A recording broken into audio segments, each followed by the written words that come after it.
अदानी, अंबानी, शिवनगर ये एक सेकंड में 4 से 5 लाख कमाते हैं। जहां हम जैसे लोगों को महीने लग जाते हैं 10,000 कमाने में, वहीं पे ये करोड़पति एक सेकंड में बन जाते हैं। अब आप कहोगे कि इन लोगों ने मेहनत की, खून पसीना एक करके ये आज इस मुकाम पे पहुंचे। ट्रू, लेकिन ये चीजें तो ऊपरी चीजें हैं, असली राज तो कुछ और ही होता है। वही जानने के लिए वीडियो को एंड तक देखना और चैनल को जाकर सब्सक्राइब करना मत भूलना।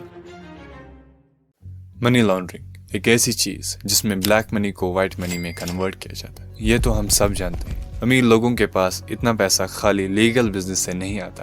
उनका मेन बिजनेस कुछ और ही होता है और अपने लीगल बिजनेस से वो मनी लॉन्ड्रिंग करते हैं। चले समझते हैं। सबसे पहले की जाती है प्लेसमेंट। जो पैसा आता है उसको डिवाइड किया जाता है छोटे छोटे अमाउंट्स में, ताकि गवर्नमेंट्स को शक ना हो जाए। फिर उन पैसों को अलग अलग बैंक अकाउंट्स में ट्रांसफर किया जाता है। उसके बाद होती है लेयरिंग। इससे पैसा कहाँ से आया था, यानी कि इसका सोर्स जो है वो हिडन रहता है। पैसों को अलग अलग जगहों पर ट्रांजैक्ट करके गवर्नमेंट ऑफिशियल्स कंफ्यूज हो जाते हैं कि पैसा एक्चुअली आया कहाँ से। जैसे कि शेल कंपनीज जो खाली कागज पे कंपनी लिखे होते हैं, लेकिन असलियत में कुछ और। या फिर रियल एस्टेट में इन्वेस्ट करना या क्रिप्टो करेंसी को बाय करना एंड सो ऑन। प्लेसमेंट और लेयरिंग के बाद होती है इंटीग्रेशन, मतलब उन पैसों को अपने रियल अकाउंट्स में डालना, और फिर वो इंडिविजुअल उन पैसों को खर्च सकता है विदाउट गोइंग जेल। किसी को शक ना होने के लिए कोई प्रॉपर्टी खरीदे जाती है, या फिर कोई आर्ट या ज्वेलरी या फिर एक लग्जरी कार। इंडिया में इसे हवाला कहते हैं, जो हम नेक्स्ट पार्ट में डिस्कस करेंगे। ABG shipyard fraud case. ABG shipyard ये कंपनी गुजरात में थी। Biggest banking fraud case 22,842 crore transactions का एक जाल बनाकर कंपनी ने 28 बैंक्स को फ्रॉड किया, जिसमें एसबीआई और आईसीआईसीआई बैंक भी था। सबसे मशहूर केस नीरव मोदी केस, जिसने फ्रॉड किया था पीएनबी को 2 बिलियन यूएसडी का। हवाला। हवाला का मतलब जब मनी ट्रांसफर किया जाता है एक जगह से दूसरी जगह तक बिना पैसों की फिजिकल मूवमेंट से। लेट्स से मरियम को 30,000 रुपए भेजने हैं आमिर को, लेकिन आमिर दूसरी कंट्री में रहता है। मरियम एक हवाला एजेंट से मिलेगी। मरियम एजेंट के हाथ 30,000 रुपए देगी और उसको आमिर के हाथ देने के लिए बोलेगी। मरियम एजेंट को आमिर का एड्रेस और एक सीक्रेट पासवर्ड बताएगी। एजेंट ट्रांसफर करेगा उन 30,000 रुपए को आमिर के अकाउंट में। इसकी मदद से ट्रांजैक्शंस हिडन रहती है और उनका रिकॉर्ड कभी नहीं बनता। मनी लॉन्ड्रर्स और टेररिस्ट्स भी इस सिस्टम का फायदा उठाते हैं। करप्ट पॉलिटिशियंस और कुछ अमीर लोग हवाले की मदद से जीरो टैक्स पे करते हैं, क्योंकि जब ट्रांजैक्शंस का रिकॉर्ड ही नहीं होगा फिर टैक्स भी नहीं लगेगा।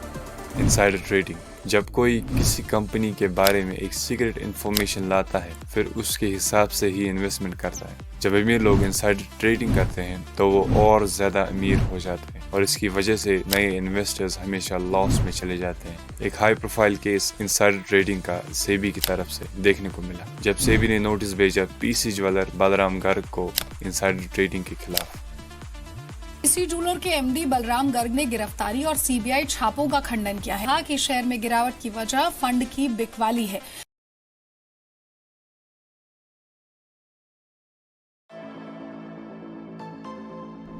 अल्ट्रा रिच लोग ज्यादातर इन्वेस्टमेंट्स के जरिए पैसे कमाते हैं।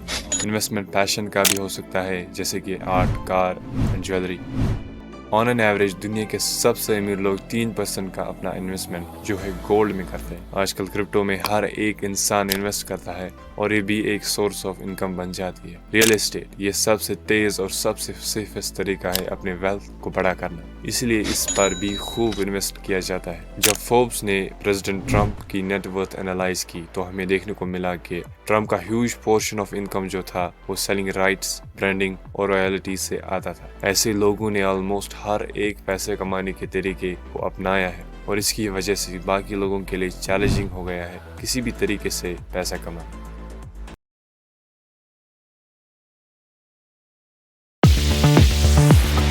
ऑनलाइन गैम्बलिंग आजकल एक तरीका बन चुका है मनी लॉन्ड्रिंग, जहां पे प्लेयर्स अपना कैश निकाल सकते हैं अपने ऑनलाइन अकाउंट्स में, फिर उन पैसों को निकालते हैं लीगल तरीके से। इंडिया में कोई फेडरल लॉज नहीं है ऑनलाइन बैटिंग के खिलाफ। ऑनलाइन गैम्बलिंग खाली गोवा, दमन और सिक्किम में ऑफिशियली लीगल है। हॉर्स रेसिंग एक और पॉपुलर फॉर्म ऑफ गैम्बलिंग है इंडिया में। इंडिया में बहुत सारे हॉर्स रेसिंग ट्रैक्स भी है। हॉर्स रेसिंग इंडस्ट्री को इंडिया में रेगुलेट किया जाता है टर्फ अथॉरिटीज के द्वारा। रमी एक कार्ड गेम है जो इंडिया में बहुत सालों से चल रहा है। रमी बहुत सारे स्टेट्स में लीगल है और इस पे ऑनलाइन बेस्ड प्लेटफॉर्म्स भी है। सुप्रीम कोर्ट ने रमी को as a game of skill करार दिया था, न कि चांस, जिसका मतलब ये गैम्बलिंग में शामिल नहीं होता है। कैसीनोज गोवा और सिक्किम में लीगल है। इन स्टेट्स में कैसीनोज को स्टेट गवर्नमेंट रेगुलेट करती है। कैसीनोज इंडिया में इतना ज़्यादा मशहूर नहीं है जितना कि फॉरेन कंट्रीज में होता है। पोकर एक और कार्ड गेम जिसकी हिस्ट्री इवेंट से भरी पड़ी है। Globally 10 crore poker players active है और इंडिया में इसकी अट्रैक्शन बढ़ती जा रही है because of big tournaments by brands. India में अभी 30 लाख पोकर प्लेयर्स एक्टिव है। अमीर की अमीरी कभी नहीं जाएगी। अमीर अमीर होता रहेगा और गरीब गरीब होता जाएगा। अमीरों का राज पहले भी था, अमीरों का राज आज भी है। मुंबई को सिटी ऑफ ड्रीम्स कहा जाता है और मुंबई बड़ी बड़ी बिल्डिंग्स से मशहूर है, लेकिन मुंबई का दूसरा साइड कुछ और ही होता है जो कि ओवर शैडो हो जाता है बाकी लोगों की वजह से। अगर आपको ऐसी वीडियोस पसंद लगते हैं तो फिर मेरे चैनल को जाकर सब्सक्राइब करना मत भूलना, क्योंकि मैं ऐसी वीडियोस यूट्यूब पे डालता रहता हूँ। जब आपका सपोर्ट मेरे चैनल के साथ रहेगा तभी मुझे नेक्स्ट वीडियो को बनाने में मोटिवेशन मिलेगा।